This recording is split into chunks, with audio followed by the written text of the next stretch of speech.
everyone, this is Bushra Khan. Welcome to Sama Podcast. Today we have Mr. Javed Farooqi, senior journalist from Sama TV. आपको बताते चले कि supreme court of Pakistan ने अहम तरीन फैसला सुनाया है. जब बात करते हैं तहरीक इंसाफ की तो बहुत खुशियाँ मना रही है तहरीक इंसाफ. स्पेशल सीट्स के हवाले से फैसला आया है तो जनाब खुशियाँ तो मनाई जाएंगी, लेकिन दूसरी जानब शायद कहीं ना कहीं तनकीद का सामना भी करना पड़ रहा है. और क्या इस फैसले की वजह से हुकूमत लपेटी जाएगी, सब जानेंगे. और ये भी जानेंगे कि ये जो अहम तरीन स्पेशल सीट्स के हवाले से फैसला हुआ है ये कब हुआ और कैसे हो गया, और क्या इससे हुकूमत गिर जाएगी. अस्सलाम वालेकुम. वालेकुम सलाम. कैसे हैं सर आप? जी मैं ठीक हूँ. सर, जब हम बात करते हैं चीफ जस्टिस ऑफ पाकिस्तान काजी फाइज ईसा की सरबराही में 13 फुल मेंबर बेंच ने ये फैसला सुनाया है स्पेशल सीट्स के हवाले से, तो आपको क्या लगता है कि ये फैसला कैसे हो गया? अचानक स्पेशल सीट्स के हवाले से तहरीक इंसाफ के हक में ये फैसला किया गया है. अचानक तो नहीं, मतलब ये कि काफ़ी देर से ही चल रहा था. इलेक्शन से के पहले से ये सिलसिला शुरू हुआ जब तहरीक इंसाफ के इंतखाबात का मुद्दा लिया पहले अदालतों में. वहाँ पर वो ये बात डिस्कस हुई कि इलेक्शन ठीक हैं नहीं ठीक हुए, इलेक्शन का रदम हुए, फिर उनकी इंतखाबी निशान की अलॉटमेंट के हवाले से वो भी चलता रहा. सो ये इलेक्शन के पहले से एक तनाज़ा चला आ रहा है जो इलेक्शन के बाद अब कंक्लूड हुआ है. मैं ये समझता हूँ बड़ी हद तक. फाइनली अच्छा, इस पर बड़े दिन कई हफ्ते जो है ये सुप्रीम कोर्ट के अंदर ये समाअत हुई और उसके बाद ये फैसला आया है.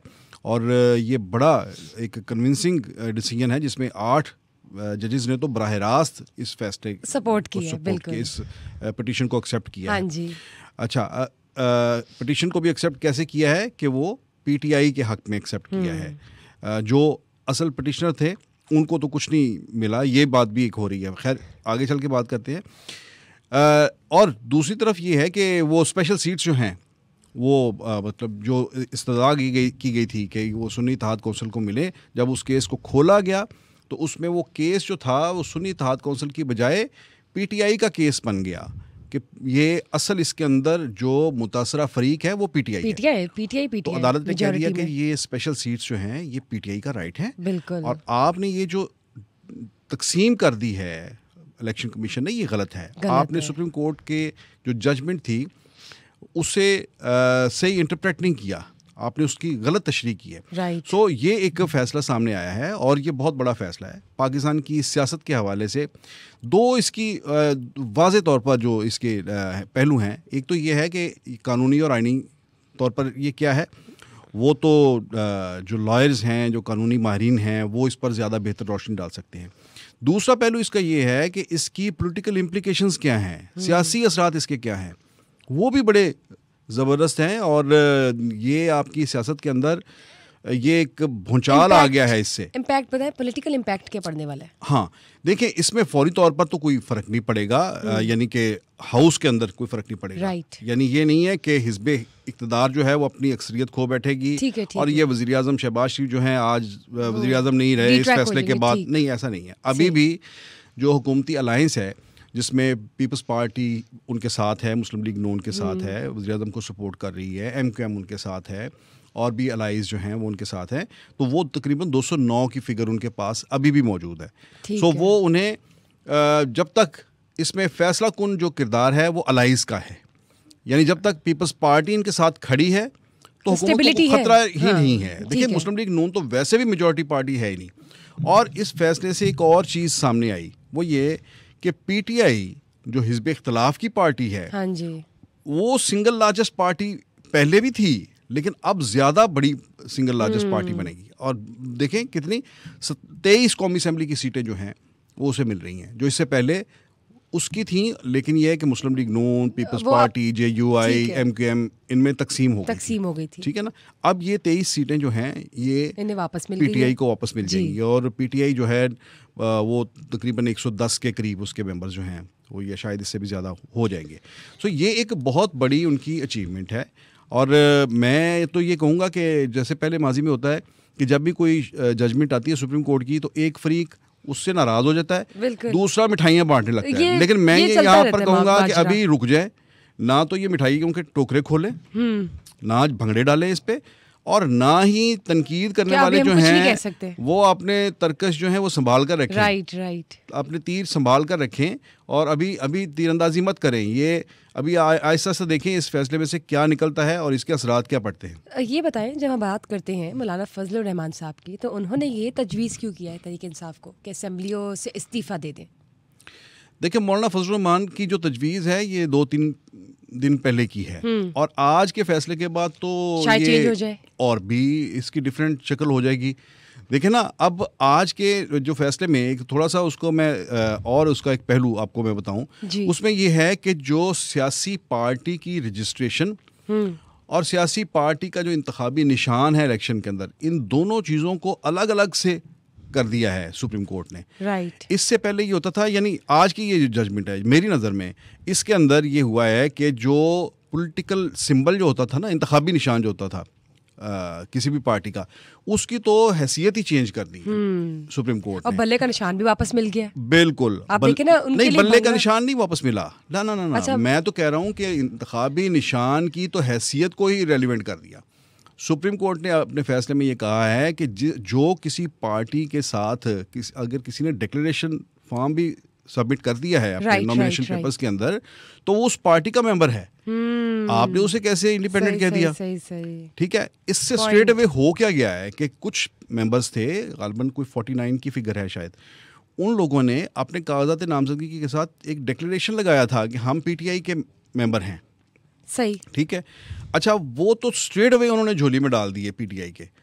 और फिर उसके बाद एक नई जो चीज़ आई है, जो कि मैं ये समझता हूँ कि एक नई रिवायत आई और नया कानूनी रास्ता एक जो है वो तैयार करके दे दिया सुप्रीम कोर्ट ने, वो ये कि भले आप आज़ाद हैसियत में, किसी भी पार्टी के लोग जो हैं वो आज़ाद हैसियत में लड़े, इलेक्शन लड़े, आज़ाद हैसियत में लड़कर असेंबली में जाकर अपनी पार्लियामेंट्री पार्टी फॉर्म कर सकते हैं, बना सकते हैं। ये इससे पहले नहीं था। ठीक है। सो आज इस फैसले से कई चीज़ें जो हैं उन्होंने रीडिफाइन कर दी हैं।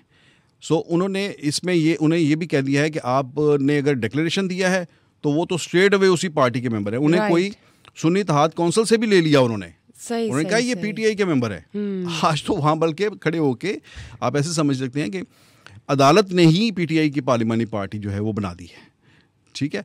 और इसके बाद ये कहा है कि जिन लोगों ने अभी इंडिपेंडेंट थे, जो वो अगर चाहें तो 15 दिन के अंदर अपनी कंसेंट जो है वो दे सकते हैं, वो किस पार्टी में शामिल होना चाहते हैं, और डेफिनेटली वो जाएंगे। लेकिन यहाँ एक बात जो बहुत ज़्यादा आज गर्दिश कर रही है वो ये है कि ये तकरीबन 45 के करीब मेंबर जो हैं, जो देखें ना इस वक्त सुन्नी इत्तेहाद काउंसिल की स्ट्रेंथ क्या है, 91 मेंबर्स की है।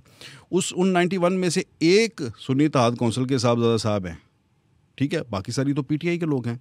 ये 90 के करीब लोग जो हैं, इनमें से अगर 50 लोगों के डिक्लेरेशन हैं तो 40 लोग वो हैं जो आज़ाद ही थे, जिन्होंने अपना डिक्लेरेशन भी नहीं दिया था। अब एक बात जो इस्लामाबाद के हलकों में डिस्कस हो रही है कि इनमें से हो सकता है कोई फॉरवर्ड ब्लॉक बन जाए। लेकिन ये फॉरवर्ड ब्लॉक का वाकई ये जो डिस्कशंस हो रही, सर मैं भी आपसे ये जानना चाह रही थी, क्या वाकई कोई सूरत हाल आपको ऐसी लगती है कि फॉरवर्ड ब्लॉक बनता नजर आए? देखिए बुशरा बीबी, इस वक्त जो सूरत हाल है ना, आज के फैसले के बाद ये बात माननी पड़ेगी कि ये पीटीआई को एक बहुत बड़ा एक रिलीफ मिला है, बहुत बड़ा उसे बूस्ट मिला है इस फैसले से। इसके बाद पीटीआई के जो बानी हैं, इमरान खान हैं, उनको भी एक बूस्ट मिला है और आज तो हर तरफ जो है उनकी जय जय है। इन हालात में असल बात यह है कि सियासत जब किसी की बहुत उरूज पे जा रही हो ना, फिर उसके सामने आप बंद नहीं बांध सकते। अब मैं ये समझता हूँ कि इन हालात में अगर फॉरवर्ड ब्लॉक बनाने की कोई एफर्ट हुई, कोई कोशिश हुई, तो वो जो है वो कामयाब नहीं होगी। ठीक है ना। कोई भी बंदा जो है वो अफोर्ड नहीं करेगा कि इस स्टेज पर फॉरवर्ड ब्लॉक पे जाए। हाँ, अलबत्ता होगा क्या, हो क्या सकता है, वो ये हो सकता है कि पीटीआई के अंदर एक पॉलिटिकल डिवाइड हो सकती है। पीटीआई के अंदर रहते हुए एक पॉलिटिकल डिवाइड हो सकती है। वो किस पर? वापस आऊँगा, आपने जो सवाल किया था मौलाना फजलुर रहमान की, वो जो बात थी, मौलाना फजलुर रहमान ने कहा है कि आप असेंबलियों से, सेनेट से इस्तीफ़े दे दें, केपी के हुकूमत भी छोड़ दें। उनका मतलब ये है कि ये बात उन्होंने 2018 की असेंबली जब मुंतखब हुई थी, उस वक्त भी उन्होंने नवाज शरीफ को और शहबाज शरीफ को कही थी, मुस्लिम लीग नून को कही थी और पीपल्स पार्टी को कही थी कि आप सब इस असेंबली में ना जाएं, इस्तीफे देके बाहर चले जाएं और इमरान खान की हुकूमत नहीं चल सकेगी। अब फिर उन्होंने इमरान खान को वही मशवरा दिया है कि आप असेंबलियों से इस्तीफे दे दें। अच्छा, अब इसमें आज के फैसले के बाद मैं ये समझता हूँ, अगरचे उनकी इस तजवीज़ को पीटीआई के अंदर कल की जो बात है, कल तक नहीं माना गया था, परसों भी नहीं, आज के फैसले के बाद तो बिल्कुल ही नहीं माना जाएगा। ठीक है, आज वाला फैसला तो is just like turning the tables. जी जी जी, इसके बाद तो पीटीआई की पार्लियामेंट्री जो पोजीशन है वो और ज़्यादा मजबूत हुई है। ठीक, बहुत मजबूत। और हाँ, अलबत्ता इसके साथ इसमें ये है कि सबसे ज़्यादा जो अब इसके मैं कंक्लूड करते हुए मैं ये बताऊंगा कि इसमें सबसे ज़्यादा जो हुई है, एक एम्बैरेसिंग पोजीशन हुई है या पोजीशन कमज़ोर हुई है, वो मुस्लिम लीग नून की है। जो रिसीविंग एंड पे है वो मुस्लिम लीग नून है। Let's see. ठीक है, अब ये हर वक्त एक तलवार लटकती रहेगी कि इतनी बड़ी अपोजिशन जो है वो सर पर खड़ी है और ऐसी अपोजिशन जो ऐवान की सिंगल लार्जेस्ट पार्टी है। राइट। ठीक है, सो ये मुस्लिम लीग नून की हुकूमत के लिए, इसीलिए आज मुस्लिम लीग नून की हुकूमत के लिए हाँ खतरे की घंटी है। आज वहाँ पर मुझे कुछ डेस्परेशन भी देखने में मिली है। और मैं आपको ये बताऊं कि पाकिस्तान की सियासत बहुत ही वोलेटाइल पॉलिटिक्स है। इसमें किसी भी लम्हे कुछ भी मुमकिन है। You never know. इसमें ये मैं जो फोर्सी कर रहा हूँ, ये ऐन मुमकिन है कि नियर फ्यूचर में कोई इन हाउस तब्दीली की बातें सामने आए, डील्स हो जाए, इन हाउस चेंज की बात आए, कुछ हुकूमत की तब्दीली की बात आए। हुकूमत की तब्दीली में सबसे बड़ी एक ही रुकावट होगी, अगर वो रुकावट ना हुई तो खेलने वाले खेलेंगे, इस बात पे खेलेंगे। आप पूछेंगे वो रुकावट कौन सी है? सर रुकावट क्या हो सकती है, मैं ये भी पूछना चाहती हूँ इसके साथ साथ कि पाकिस्तान पीपल्स पार्टी के तासुरात क्या है? जी, आप बिल्कुल सही जगह पर पहुंची हैं। ये पिछले 2-3 दिन से जो आसिफ जरदारी साहब के जो तेवर आप बदलते हुए देख रही हैं ना, वो जो कह रहे हैं कि इनसे हुकूमत नहीं चल रही और हम बनाना भी चाहते हैं, गिराना भी चाहते हैं। और आप देख लेना लाहौर आई तो ये सब कुछ इतना सिंपल नहीं है, उनका इस्तेमाल नहीं हुआ। हमने इसी चीज़ को हमने ब्रेक किया था और ये चीज़ें जो थी हम सामने लाए थे। तो ये मामलात इतने सादा नहीं हैं जितने दिखाई दे रहे हैं। हाँ, यहाँ पर सिर्फ एक है, पीटीआई से सिर्फ एक खतरा है। इन लोगों को सिर्फ एक खतरा है कि अगर इन हाउस चेंज लाई जाती है for the sake of political stability, आप कह लें, for the sake of better governance कह लें, या ये कि अच्छा जी पीटीआई बहुत तंग कर रही है, बहुत तंग कर रही है, चलो एनओआरए लाइए, इन हुकूमत दे दिए। उसमें एक ही चीज़ का खतरा है कि पीटीआई को अगर आप हुकूमत देते हैं तो वेरी नेक्स्ट डे उनका प्राइम मिनिस्टर असेंबलियां तोड़ के नए इंतखाबात की तरफ ना चला जाए।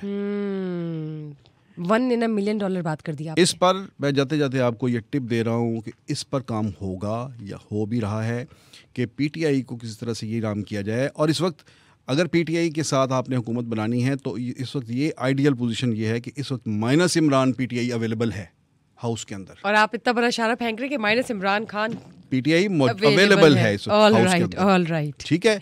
इससे पहले देखें, इस वक्त नून लीग की माइनस नवाज शरीफ नून लीग की हुकूमत है कि नहीं है? ठीक है, तो इस वक्त माइनस इमरान खान पीटीआई मौजूद है। इसकी किसी स्टेज पर, मैं ये नहीं कह रहा कि कल होगा परसों होगा, किसी स्टेज पर अगर ज़रूरत पड़ती है तो इस मॉडल पर काम हो सकता है। लेकिन अगेन वही बात, ख़तरा सिर्फ एक ही होगा कि ये कहीं असेंबली ना तोड़ दे। अगर इमरान खान ये गारंटी कर देते हैं कि असेंबली नहीं तोड़ते तो ये इन फ्यूचर इस पर कोई ना कोई ये कंसिडर हो सकता है, इस पर अच्छी फॉर्म में हमें कुछ रिफॉर्मेशंस नजर आ सकती हैं। बिल्कुल ठीक। बहुत बहुत शुक्रिया सर, थैंक यू।